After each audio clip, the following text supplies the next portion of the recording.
Hi, welcome to the first recording since this new change. So today we will be trying out Reckless Raid. Now I'm going to start off with the starter deck. Basically this is the deck if you just copied and pasted it in your account. It should just automatically work for me from the get-go, including the sideboard that I probably recommend starting with based off the card pool you start with.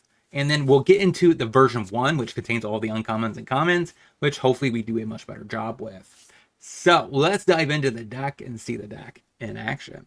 And let's get to 1,000 subs this year. Let's get into it. So our deck started right out of the gate. We have our rares, which is Alicia, some Massacre Worms, and Italies, which don't really fit the deck. Plus a bunch of high-end raiders. That's not really what this deck should be. This deck is a lot more low to the ground style. Alicia should be most likely your top end. When we get to the rare package, that's probably going to be the case. Of course, your best card is the Artist when it comes to an uncommon. That's the reason why I decided to do this deck right out of the, next, because I think Artist actually is a solid card. And I think it's about time we actually brewed a deck that could be Pioneer playable featuring this card. So, yeah, so the deck is right out of the gate, not all that exciting. Predator doesn't really fit the theme. Garna doesn't really fit the theme, except for the fact that you keep attacking. But I guess drawing a card is okay, but 4 mana is ridiculous. Bugler Rat is just okay, I guess, whatever. So we're going to play, let's get into the version 1 with the upgrades. So our 1-drop package has switched to iTwitch and also Fairy Dream Thief. These are 2 little 1-drop flyers that help enable raid. We have our Rigging Runner, which allows us to get a 1-mana 2/2 with First Strike, which is solid. Instead of the Rat, we're going to be playing some Skull Hunters, which basically when ETBs and you attack this turn, basically they discard a card. We have a War Named Aspirant, which is a 3/2 for 2. It can't be blocked by power by creatures with power 1 or less. So it's a solid raider. We still have our 1 Leisha, 4 of the Artist. We have 2 Berserkers, 1 Predator, and 4 Raiders. And that's our top end. Like I said, next round, probably be cutting back on the Berserkers and some other stuff. Filling in more 3-drops, because that's really kind of where we should be topping out. We have 4 Fatal Pushes, 2 Go for the Throat. So I could have added some Field of Ruins to help sprock Fatal Push more. If you're interested in doing that, you can. Of course, we get access to 4 Botting Ruins, which is the best uncommon land we have access to. It's a dual land, thanks to, of course, Shadows. We have Gorge, which is the best common dual land. And then we have some Duresses for control and combo. We have some Braids for a little bit of removal and Artifactate. Anoint with Affliction. 4 Rakdos Prowess. We have Feed the Swarms to help answer Anax. We have a Go for the Throat for a little bit of bigger threat removal. Case and Arena for grindy matchups. We have some Go Blanks for a little bit of Graveyard Hate / discard effects. Then we have 2 Lessons, Fumes and Summonings to help get with our iTwitch. So that's kind of a little bit of extra card advantage engine. Even though the cards aren't that great, but they're still reasonable, I think, enough to, do a little bit. I think iTwitch is fine. There's not really any other 1-drops I would want to play in these slots. Dream Thief is probably definitely the better of the 2, because it draws cards later and also surveils. So that's the deck we're trying. Let's see if this deck has what it takes to compete in Pioneer. Tap land, go. Plays his own tap land. I guess we play Skull Hunter. Go.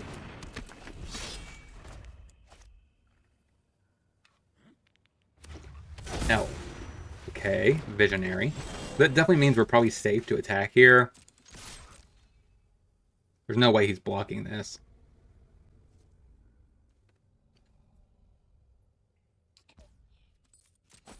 Now, I don't really want to waste... I think I play Gorge, push it, and then play a Runner. Go. Like I said, so next week we'll be getting into the rare version of this deck. Kind of interested to see how a lot of Alicia's perform. So we'll play a Battle Song, or Battle Song Berserker. Shove in there, make the Skull Hunter unblockable. And attack. I'm gonna pass the turn. Hopefully we get better cards than the iTwitch or a 1-drop, rare that has flying or some sort of evasion. That would be ideal. So double Arch Druid now. Plus an elite. Another Coco. Oi, Tyvar. So I definitely can't kill that.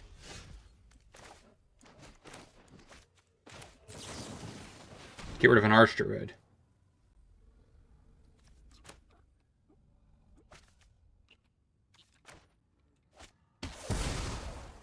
So that makes her stuff weaker.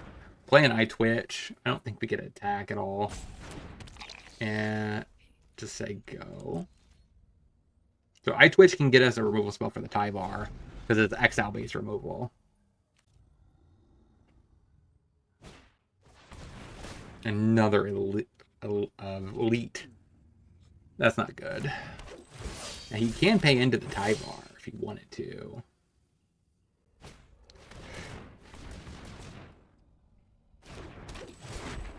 So we take 8. We could pay into that one time, grow everything by 5. And shove in there.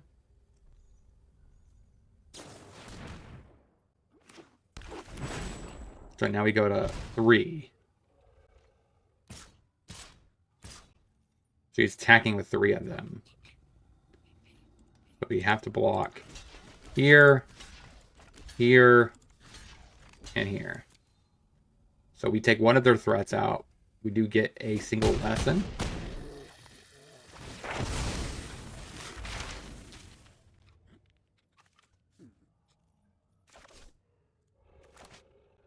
Now the issue is here we have to go down a card. Our rigging runner. So I think we're just dash. So we definitely need a much faster hand. So we could bring in the Upgrades, the Anoint, go for the Throat. All those cards are reasonable. Trim our top end, because we don't really need Menace, especially since they usually have more than one creature. I'd rather just have target removal, getting rid of the creature that actually matters. Feed the Swarm, not probably better than a creature, so we'll run it like that. Play a rigging runner, say go.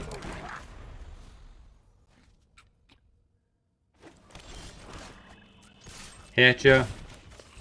Play a Warning, say go. Now we have double Fatal Push up. I wouldn't mind some sort of raid creature here. It does kind of stink, though, that I don't get the counter from this, though. I don't really have a way to blink it, either.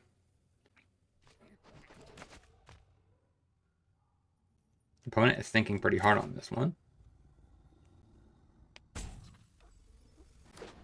Shocks himself, okay. And a War Master. Fatal Push. And shove. Say go. And I think I'd rather do it that way. Even if it does reveal that we kind of don't have much. Sure. That's not good.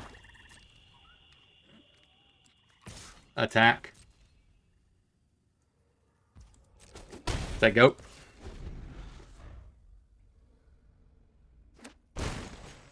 And elite. Okay.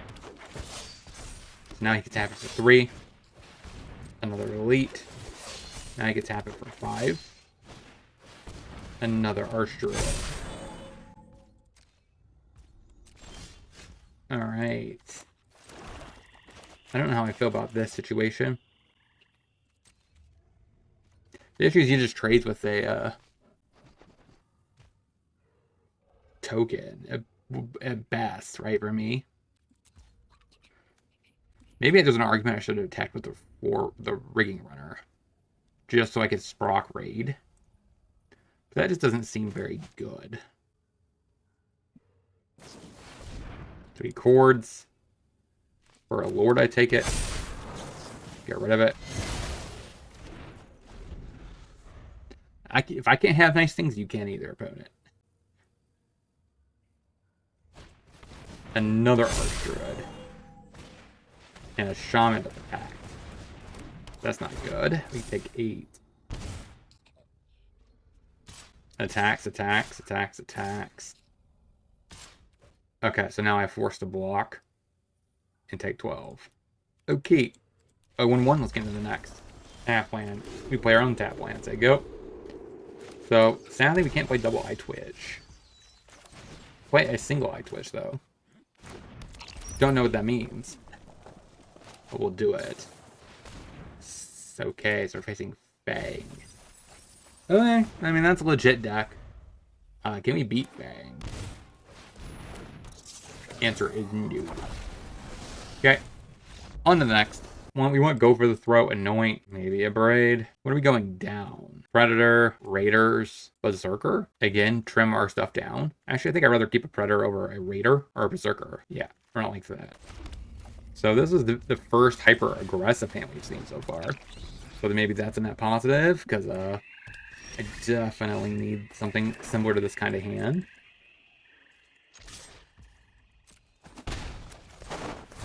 Play a War Name Aspirant. Go. Sad, though, that that is not a pirate. A lot of them are warriors. They're either warriors or they're pirates. Alright, kills my eye twitch. We take a Fumes. Play a Skull Hunter, say go. We could have a Fang to get back to Chariot. Can't beat that. Okay, good. There's a chance. We need to stop drawing lands, though. That's something. Definitely our mana base will be fixed with the next build.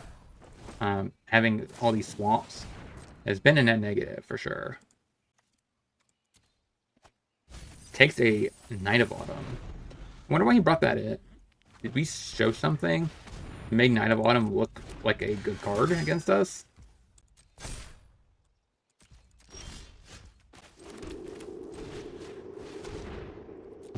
Alright, so those get traded. So Fatal pushes. Oh crap, we are tapped out though. Okay, that's good. No Fang yet. Again, more lands. Not helpful. Go. We only have 15 more lands in the deck, so 31% chance of drawing. Ugh. Not good.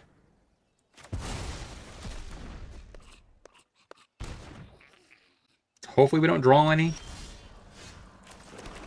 Go. This is embarrassing. So I do wonder maybe I should be playing some number of Field of Ruins. For one, as a way to Sprock Revolt. Two, also a way to thin the deck out a little bit, because we definitely cannot be drawing this many lands. Okay, Vanish and Burst is my eye twitch. Attack and Numa. Takes a Fiend's Informant. If he draws exactly Fang, we're not in a good spot. Okay. That's not a terrible card to draw. I'll say go. A Fang. You could get a... Sadly, I can't answer this.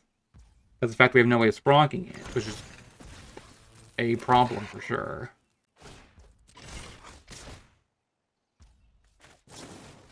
We definitely need to kill one of the tokens to prevent the double token. I need to get rid of this token so I can get in there.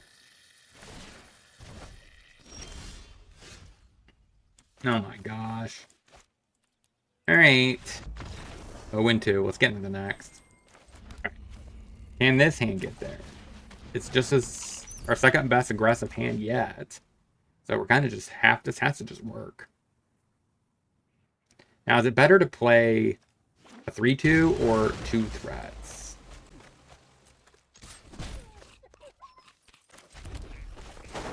Play Aspirant. Go. Opponent's like, I've never seen that card. Outside of limited.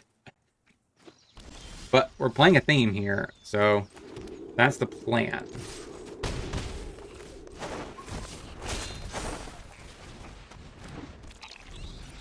So, like I said, these are good enablers for Raid, which is why we're playing them. Okay, that's not going to be fast enough, I don't think. Cool.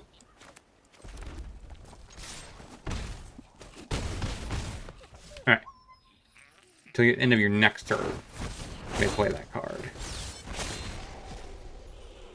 Alright, Rigging Runner, I guess. Do you have a sweeper? Fable, that's not a sweeper. That is a blocker, though, for the 5/2. You also could also have a Leyline Binding, which is a problem.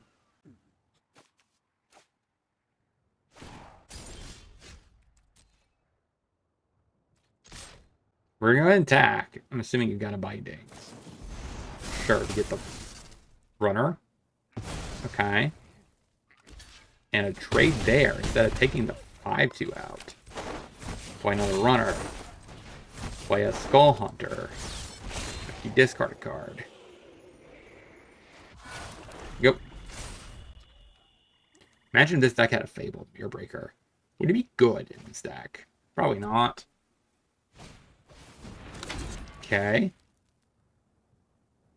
Gets rid of the 5/2. Definitely should have blocked that one last turn, though. Just say it. A Binding to get the Rigging Runner.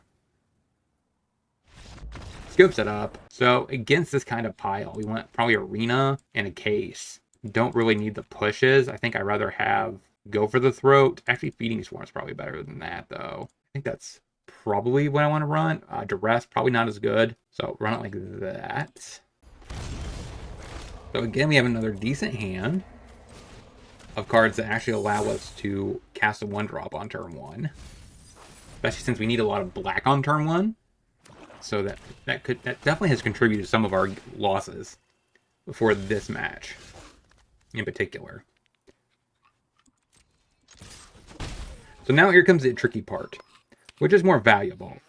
Getting the Artist down next turn or playing the Aspirant this turn? And I think the 3-drop is more valuable. So we'll play a Dream Thief. Okay, Alicia's nice. So now we get Alicia. Overlord of the Hauntwoods.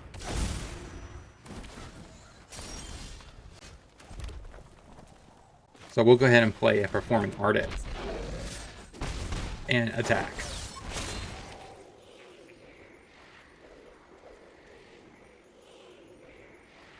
So I don't think Alicia's very good yet. That's just why I haven't played her. I think this is a better now, because I expect him to start answering my Dream Thieves and stuff.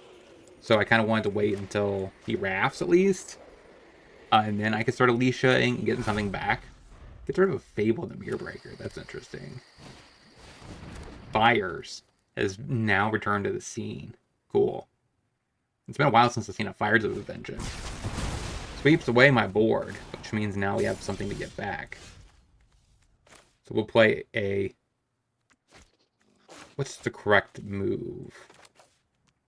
I think I drop down an Eye Twitch. Kill up the Beanstalk. As I go. So now I get to... Binding the Old Gods for the Eye Twitch. Interesting. Okay. And a Bring to Light. Oh, he casted it with Fires. Oh, dude, that's so bad. Play Alicia. So I go. So now he gets to get any Forest. Binding is an interesting card. It works really good with the domain mechanic. Crap, now he gets to blink his Binding.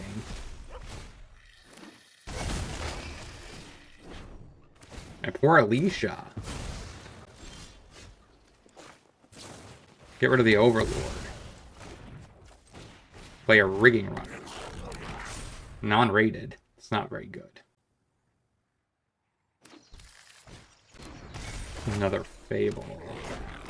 Or a Fable. I think that's the end. We just can't come back from that. Run it back. Play a Ruins. And a Dream Thief. Go. I Twitch to the yard. I kind of want a 3-drop. So I want some sort of payoff here. I don't think he has a turn 1 play to answer my Dream Thief. So let's play this Aspirant. As I go. It puts the most clock on him. Next turn we could play a Skull Hunter, or we just do both now.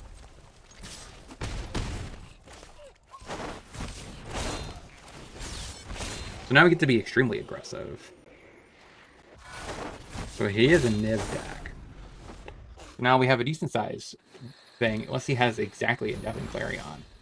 He's not in a great position. Gotcha. Go. A Fires. What's your other 4-drop? Archon. It does have lifelink. I think I have to attack, though.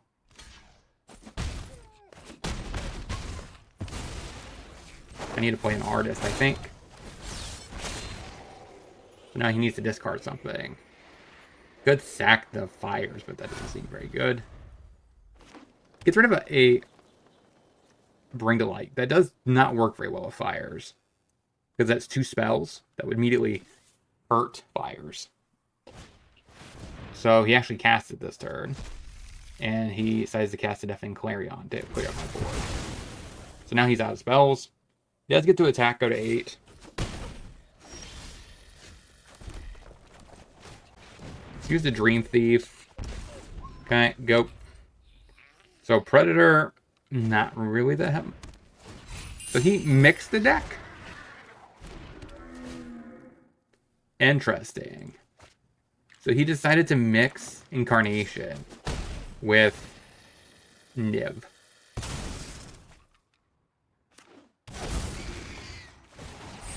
But Niv seems so bad. Because you don't have enough dual color stuff. Overlords don't count. Your Fires don't count. Okay. 0-3. Let's get into the wrap up. So what do we learn this week about this deck overall? We went 0-3. Did get close to being a match win against the Niv weird pile. But for the most part, the rest of the 2 matches, like we just had too many hands where we couldn't get our 1-drop down and we had a clunky start. So the Gorge felt pretty bad. Not having enough dual lands felt pretty bad. So I think that was one of the biggest strikes against the deck. The other strike, of course, is not having, the full playset of Alicia's. There's probably some other rare, good, solid raid cards like the Demon, I believe, or the Goblin. It makes a 1/1 Goblin. Pretty good card. That'll probably definitely make it in the final version. Because Skull Hunter, not very impressive. Spirant is okay, a 3/2 for 2. It's definitely solid for a red card, but when it comes to a green card, in comparison, it's not that great. So, and I think that's like the biggest thing. Once we fine-tune and lower our curve and add some extra stuff into the mana base, like Castle Lock lanes, utility lands, and stuff like that, we have a better shot, I think, of picking up some aggro wins. So I think next week is going to look a lot better, and I'm actually kind of excited because I haven't really actually tried a full-fleshed raid deck, and the fact that I'm doing it on this channel is kind of sweet. What do you think about the raid mechanic? Let me know all in the comment section. Don't forget to like, comment, subscribe, hit that bell notification before you head out that door. I'll talk to you guys next time.